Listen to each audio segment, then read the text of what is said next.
মন ভেঙে গেলে শব্দ হয় না, তখন শুধু নিঃশব্দে চোখে ভেসে ওঠে হাজারটা প্রশ্ন।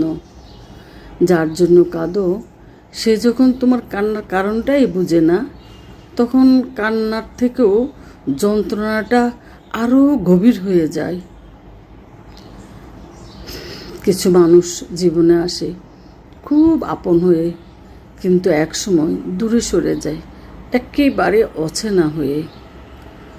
সব কথা মুখে বলা যায় না, কিছু কষ্ট বুকের ভিতর নীরবে জমে থাকে। হাসি মুখের আড়ালে লুকিয়ে থাকে অনেক না বলা কথা, না বলা গল্প, অনেক অপূর্ণতা, অনেক অপেক্ষা। তবু জীবন থেমে থাকে না। ভাঙ্গা মন নিয়ে মানুষ আবার বাঁচতে শিখে, আবার নতুন করে পথ চলতে শুরু করে। জীবনটা এমনই।